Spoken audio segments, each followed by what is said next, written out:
Tracking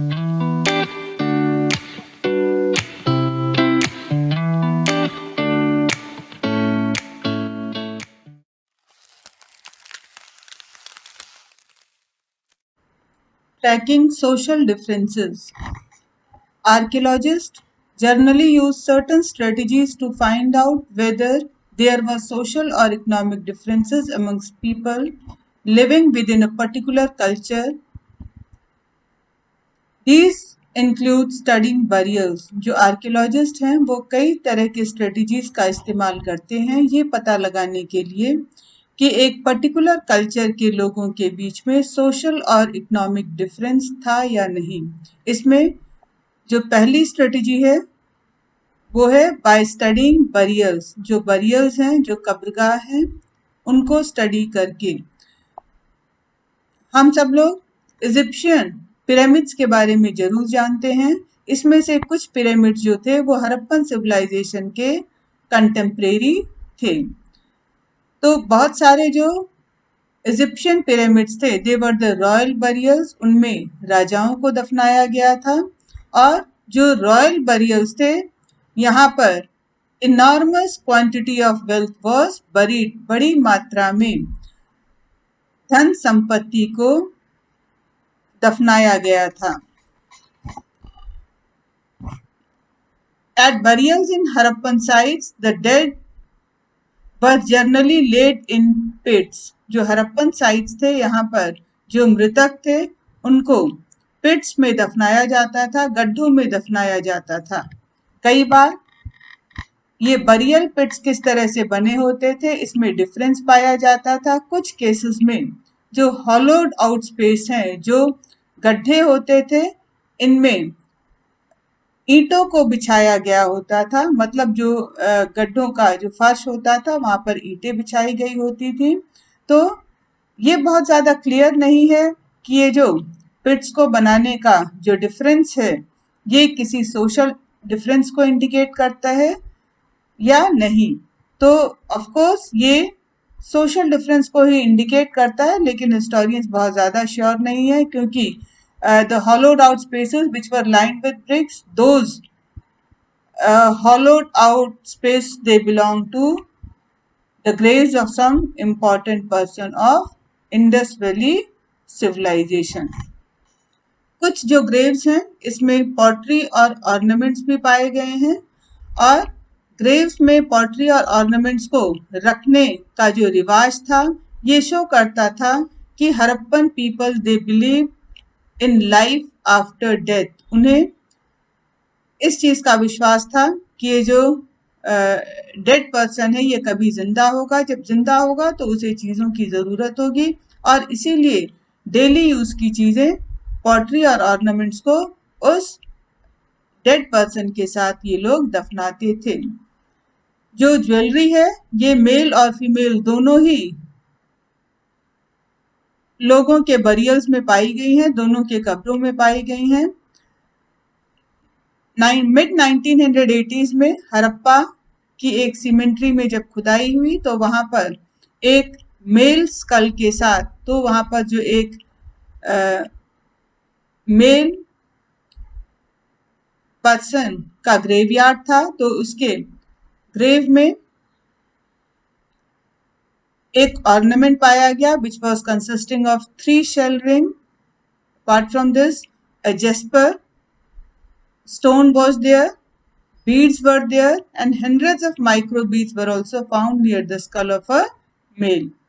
कुछ cases में जो डेड पीपल थे they were also buried with copper mirror. तो जो मृतकों के साथ तांबे के शीशों को भी गाड़ा गया था, मृतकों के साथ इसको भी दफनाया गया था। लेकिन हम ये कह सकते हैं कि जो हड़प्पा के लोग ये मृतकों के साथ प्रीशियस चीजों को, कीमती चीजों को नहीं दफनाते थे। जो दूसरा तरीका है सोशो इकोनॉमिक डिफरेंस को पता करने का, that is looking for luxuries. Luxuries के लिए देखना। तो आर्कियोलॉजिस्ट इन्होंने जो हड़प्पन आर्टिफैक्ट्स हैं उनको 2 ब्रॉड कैटेगरी में डिवाइड किया है। उन्होंने हड़प्पन आर्टिफैक्ट्स को यूटिलिटेरियन एंड लग्जरियस जो कैटेगरी में रखा है।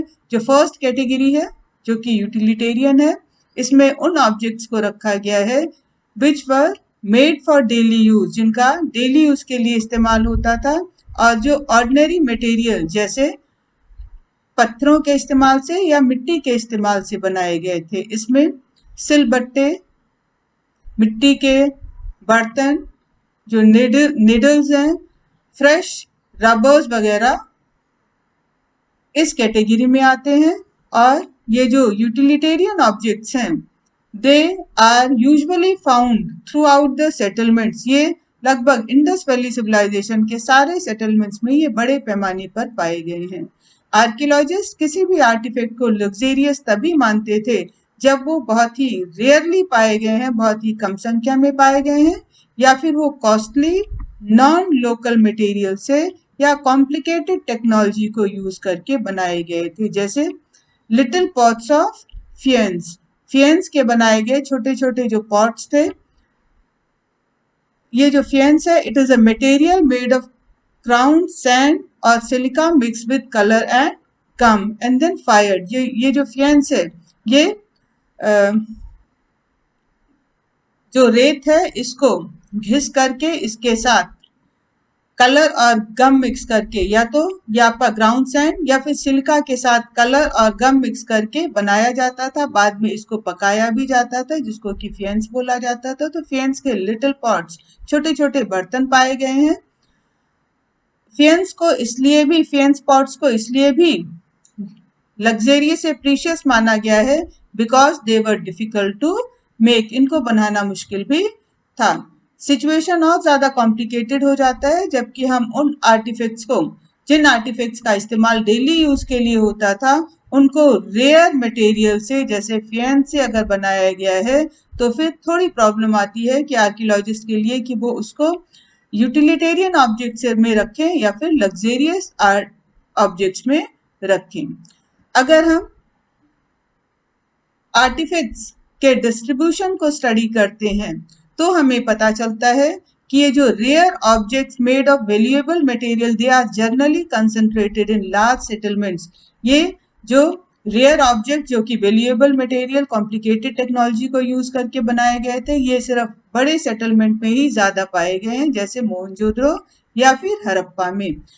स्मॉलर सेटलमेंट्स में इनको बहुत ही मुश्किल से पाया गया है, जैसे मिनिएचर पॉट जो फियंस के थे, जिनका शायद इस्तेमाल परफ्यूम बॉटल्स के रूप में होता था, इनको मोहनजोदड़ो और हड़प्पा में पाया गया है, जबकि इन्हें छोटे सेटलमेंट जैसे कालीबंगन में नहीं पाया गया। जो गोल्ड ऑब्जेक्ट्स हैं, गोल्ड भी बहुत ही रेयरली गोल्ड ऑब्जेक्ट्स यहाँ पर हड़प्पन साइट से मिले हैं। और गोल्ड ऑब्जेक्ट्स का रेयर मिलना, ठीक है, उनका कम पाया जाना, ये शो करता है कि शायद ये प्रीशियस रहे होंगे, या फिर उस पीरियड के जो गोल्ड ऑब्जेक्ट्स बाद में जब लोगों को मिले होंगे तो उन्होंने रिसाइकल कर लिया होगा। तो गोल्ड ज्वेलरी जो हड़प्पन साइट्स में मिली है, वो जो है they are recovered from hoards. इनको होर्ड्स के थ्रू ही रिकवर किया गया है। जैसे कि हम सब जानते हैं, hoards they are the object kept carefully by people. जब लोग किसी भी चीज को बहुत ही संभाल करके कहीं पे किसी कंटेनर में रख देते हैं, रखने के बाद उसको इतना संभाल के रख देते हैं कि वो या तो किसी गलती के कारण या फिर किसी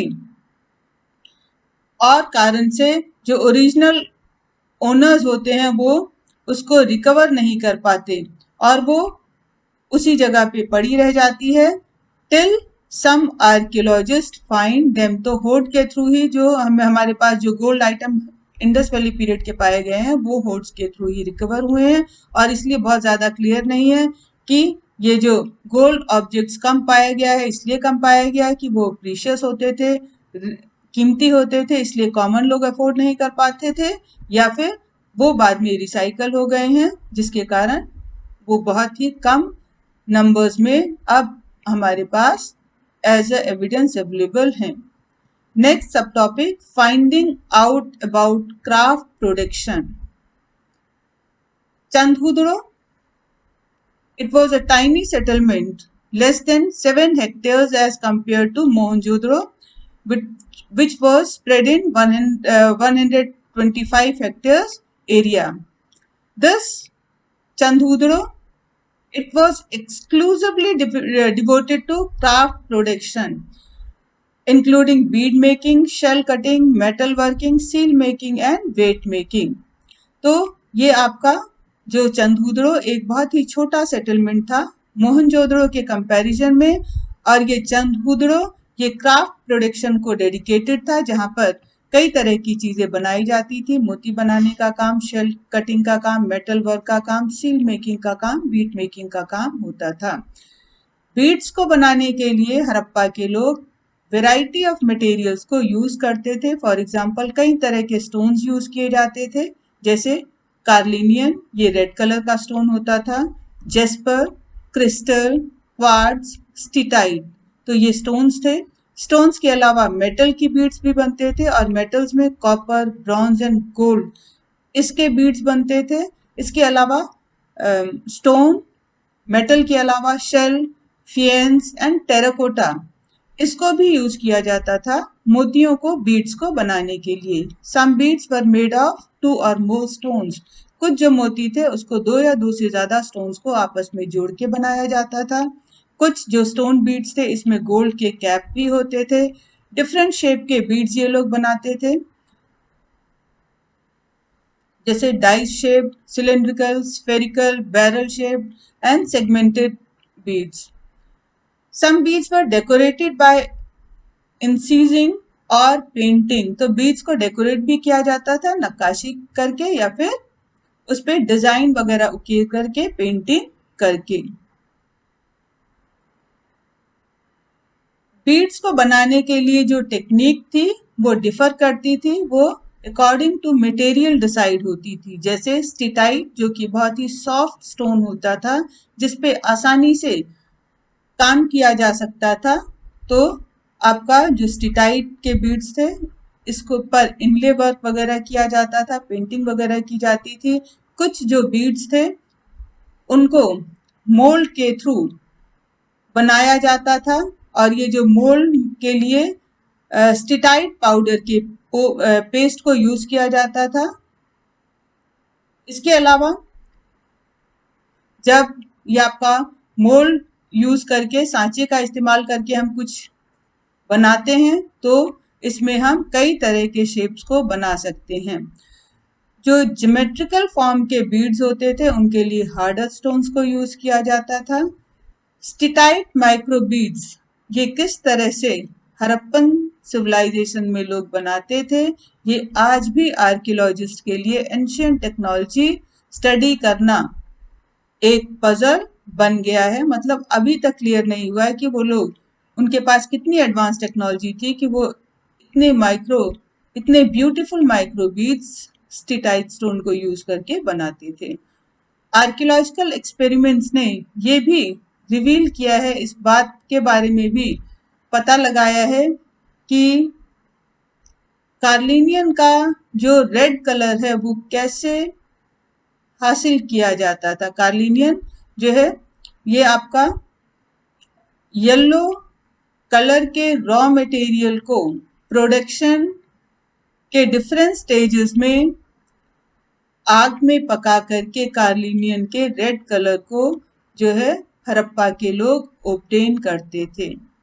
इसके अलावा जो स्टोन नोड्यूल्स थे इनको पहले रफ शेप प्रोवाइड किया जाता था, फिर इसमें से एक्स्ट्रा पार्ट को निकाल करके बीड्स का फाइनल फॉर्म प्रोवाइड किया जाता था। और इस तरह से बीड्स बनाने के लिए कई सारे स्टेज थे, जैसे ग्राइंडिंग का काम, पॉलिशिंग का काम, ड्रिलिंग का काम, और ये सारा काम कंप्लीट होने के बाद फाइनल बीड्स तैयार होते थे। इसके अलावा मोती में छेद करने के लिए स्पेशलाइज्ड ड्रिल्स को पाया गया है। कहाँ से? चंदूदड़ो से, लोथल से, और रिसेंटली धौलावीरा से भी पाया गया है।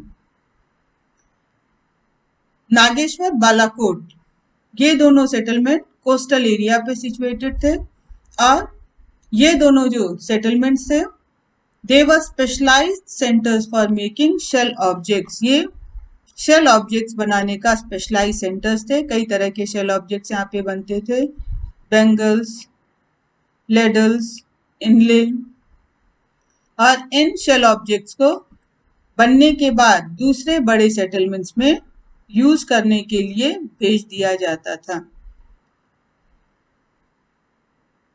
तो ये उसी तरह से जिस तरह से चंदूद्रो और लोथल, जहाँ पे बीट प्रोडक्शन का काम, मोती बनाने का काम होता था, और बीट्स के बनने के बाद इनको लार्ज सेटलमेंट्स में भेज दिया जाता था, मतलब वहां के लोग इसको यूज करते थे, जैसे Mohenjodaro and Harappa. Now question arises, how archaeologists identify the centres of craft production. जो आर्कियोलॉजिस्ट हैं ये कैसे पता लगाते हैं कि क्राफ्ट प्रोडक्शन के सेंटर्स कौन से थे, कहाँ पे बीट्स का प्रोडक्शन होता था, कहाँ पे शेल ऑब्जेक्ट्स प्रोड्यूस किए जाते थे। तो आर्कियोलॉजिस्ट इसके लिए कई जो स्ट्रेटजीज हैं वो यूज करते हैं। First, they look for the raw material. वो ये पता लगाते हैं कि वो रॉ मटेरियल कहाँ पे अवेलेबल है उस चीज को बनाने के लिए, जैसे कि वो स्टोन, नोड्यूल्स, या फिर शेल कहाँ पाए जाते हैं, कॉपर ओर कहाँ पाया जाता है। तो पहले अवेलेबिलिटी ऑफ रॉ मटेरियल देखा जाता है, आफ्टर दैट टूल्स, कि उसको बनाने के लिए वहां पे टूल्स अवेलेबल हैं या नहीं। फिर unfinished objects, rejects and waste material को भी देखा जाता है। Waste is the one of the best indicator of craft work. जो वेस्ट है ये क्राफ्ट वर्क का बेस्ट इंडिकेटर होता है। जैसे अगर शेल या स्टोन को यूज करके कोई भी सामान बनाया गया है तो वहां पर रॉ मटेरियल वो शेल और स्टोन तो होगा, इसके अलावा वहां पर वो चीजें भी होंगी जो कि डिस्कार्डेड, जो बेकार हो गई होंगी, वेस्ट हो गई होंगी। तो प्लेस ऑफ प्रोडक्शन पे डिस्कार्डेड और वेस्ट प्रोडक्ट का पाया जाना भी बहुत ज्यादा जरूरी होता है। कई बार जो लार्जर वेस्ट होते हैं उनको यूज कर लिया जाता है स्मॉलर ऑब्जेक्ट्स बनाने के लिए, छोटी चीजें बनाने के लिए। लेकिन जो माइन्यूक्यूल बिट्स होते हैं, जो एक्सट्रीमली स्मॉलर पार्ट्स होते हैं, normally they were usually left in the work area. तो ये जो एक्सट्रीमली स्मॉलर पार्ट्स होते हैं वो वर्क एरिया में ही छोड़ दिए जाते हैं, और ये माइन्यूक्यूल बिट्स हैं, they are the best indicator of the craft production.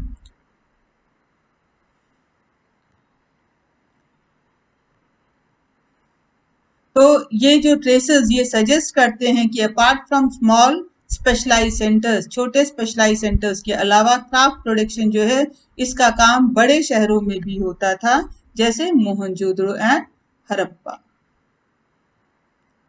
Strategies for procuring material. अब ये क्वेश्चन रेज होता है कि क्राफ्ट प्रोडक्शन के लिए तो वैरायटी ऑफ मटेरियल्स का यूज किया जाता था, तो क्राफ्ट प्रोडक्शन के लिए कोई भी सामान बनाने के लिए कई तरह की चीजों का इस्तेमाल किया जाता था। कुछ चीजें जैसे मिट्टी ये लोकली अवेलेबल थी, ये उसी जगह पे मिल जाती थी जहाँ पे क्राफ्ट का प्रोडक्शन होता था। लेकिन कुछ दूसरी चीजें थी जैसे stone, timber, metal, they had to be procured from outside the alluvial plain. इन्हें बाहर से हासिल करना होता था। तो terracotta toy models of bullock carts, it suggest that this was one important means of transporting goods and people across land routes. तो terracotta जो टॉय मॉडल्स मिले हैं किस चीज के, बैलगाड़ी के, ये सजेस्ट करते हैं कि बैलगाड़ी उस समय का इम्पॉर्टेंट मीन्स ऑफ ट्रांसपोर्ट होता था for transporting goods and people across land route. तो वहां पर जो भी आपका लोगों के ट्रांसपोर्टेशन के लिए, सामानों के ट्रांसपोर्टेशन के लिए बैलगाड़ी का इस्तेमाल ये लोग करते थे। इसके अलावा riverine routes were also there. तो नदी के किनारे भी ट्रांसपोर्टेशन का काम नदियों के द्वारा भी होता था, और इसके लिए रिवर इंडस और उसकी ट्रिब्यूटरीज को यूज किया जाता था। Coastal routes they were also probably use, coastal routes को भी यूज किया जाता रहा होगा for transportation of men and goods.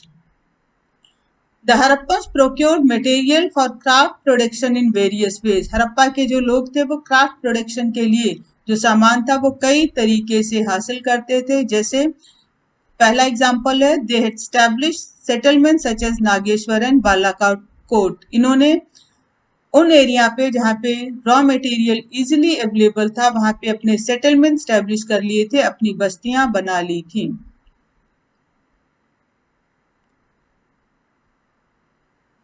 जैसे नागेश्वर, बालाकोट, ये वो एरिया थे जहाँ पे शेल अवेलेबल थे, तो यहाँ पे इन्होंने अपने सेटलमेंट्स बना लिए। ऐसे दूसरे जो साइट्स थे जैसे Shortughai which was in far of Afghanistan, जो कि अफगानिस्तान में था। और ये जो Shortughai, it was the best source of lapis lazuli, ये लेपिस लाजुली का बेस्ट सोर्स था। लेपिस लाजुली ये ब्लू कलर का स्टोन होता है, प्रीशियस स्टोन होता है। और इसके अलावा लोथल, यहाँ पर भी इन्होंने अपना सेटलमेंट डेवलप किया था। जो लोथल था, यहाँ से ये लोग कार्लिनियन जो है इसको प्रोक्योर करते थे। स्टिटाइट stone, it was obtained from South Rajasthan and North Gujarat and metal from Rajasthan. Another strategy for procuring raw material may have been to send expeditions, जो दूसरा तरीका था कि ये लोग अपने expeditions, खोजी दल भेजते थे रॉ मटेरियल्स को प्रोक्योर करने के लिए। और इनके जो एक्सपेडिशंस, ये खेतरी रीजन ऑफ राजस्थान यहाँ पे गए, साउथ में भी गए, तो राजस्थान में to obtain copper and in south to obtain gold. यहाँ ये जो एक्सपीडिशंस थे, खोजी दल होते थे, ये लोकल कम्युनिटी से कम्युनिकेशन स्टैब्लिश करते थे। Occasional find of Harappan artifacts such as Hittite microbead in these areas are indications of such contact। और इन साइट्स में हरप्पन आर्टिफैक्ट्स का पाया जाना, जैसे स्टिटाइट माइक्रोबीड्स का पाया जाना, ये इंडिकेट करता है कि इन एरियाज का हरप्पा के लोगों के साथ जो है कनेक्शन था। इसके अलावा खेतरी एरिया जो है, आर्कियोलॉजिस्ट का मानना है कि यहाँ पे गणेश्वर जोधपुर कल्चर खेतरी में डेवलप हुआ था और इंडस वैली लोगों के का खेतरी एरिया और गणेश्वर जोधपुर कल्चर के साथ भी रिलेशन था। Contact with distant land, recent archaeological finds ये सजेस्ट करते हैं कि कॉपर जो है वो शायद ओमान से हासिल करते थे, हड़प्पा के लोग ओमान से मंगाते थे। ओमान जो है ये अरेबियन पेनिनसुला के साउथ ईस्टर्न टिप पे सिचुएटेड है।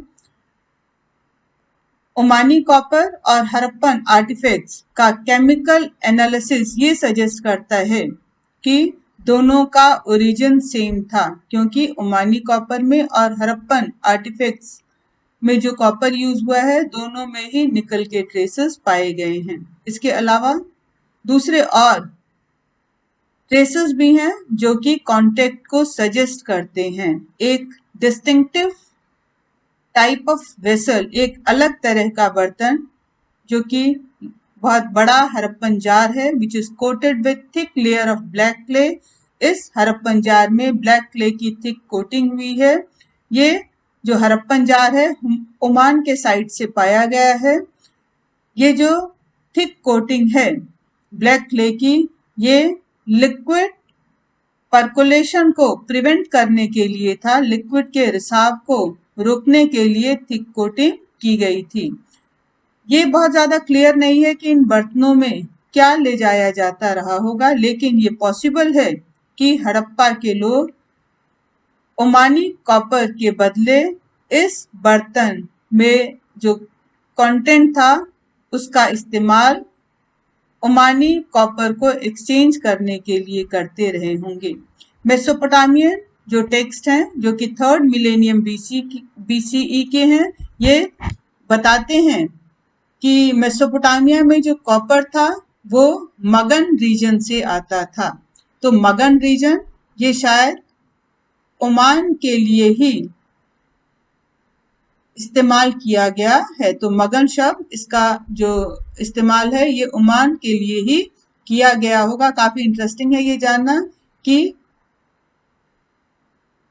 मेसोपोटामियन साइट्स में जो आर्टिफैक्ट्स पाए गए हैं उनमें भी निकल के ट्रेसेस पाए गए हैं। तो कहने का मतलब मेसोपोटामिया के लोग और हड़प्पा के लोग, ये लोग कॉपर को कहाँ से मंगाते थे? ओमान से मंगाते थे। इसके अलावा भी कई सारे आर्कियोलॉजिकल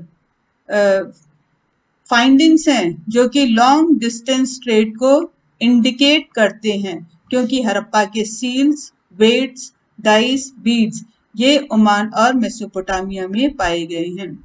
इसके अलावा ये भी काफी इम्पोर्टेंट है जानना कि मेसोपोटामिया के जो किताबें हैं इनमें इस चीज का जिक्र मिलता है कि मेसोपोटामिया के लोगों का कांटेक्ट दिलमन के साथ था। तो दिलमन ये शायद बहरीन आइलैंड के लिए दिलमन वर्ड का इस्तेमाल मेसोपोटामिया की बुक्स में हुआ है। इसके अलावा मेसोपोटामिया के लोगों का कांटेक्ट मगन एंड मेलुहा से भी था। Magan and Meluhha, probably these words are used to denote Harappan region. तो मगन और मेलुहा ये हड़प्पन रीजन के लिए मेसोपोटामियन बुक्स में यूज किया गया है। इनमें ये मेंशन किया गया है मेसोपोटामिया के टेक्स्ट में कि मेलुहा के जो प्रोडक्ट्स थे जैसे carnelian, lapis lazuli, copper, gold, variety of woods, ये मेसोपोटामिया के लोग मेलुहा से मंगाते थे। इसके अलावा मेसोपोटामियन मिथ है जो कि मेलुहा के बारे में कहता है, may your bird be the haja bird, may its call be heard in the royal palace. ये जो आपका जो बर्ड है वो हाजा बर्ड हो और इसकी जो आवाज है ये मेसोपोटामिया के महलों में सुनाई दे। कुछ आर्कियोलॉजिस्ट का मानना है कि हाजा जो बर्ड है ये मोर को कहा जाता था। तो ये क्लियर है कि ओमान, बहरीन या मेसोपोटामिया इन सब के साथ हड़प्पा के लोगों का कांटेक्ट सी रूट के थ्रू था। मेसोपोटामियन टेक्स्ट रिफर करते हैं कि मेलुहा जो है it was a land of seafarers. जो मेलुहा है ये नाविकों का देश है। इसके अलावा कई ऐसे सील्स भी पाए गए हैं जिसमें शिप्स और बोट्स को डिपिक्ट किया गया है, जो कि इस चीज को सिंबलाइज करता है कि वाटर रूट के थ्रू भी ट्रांसपोर्टेशन का काम, ट्रेड का काम होता था।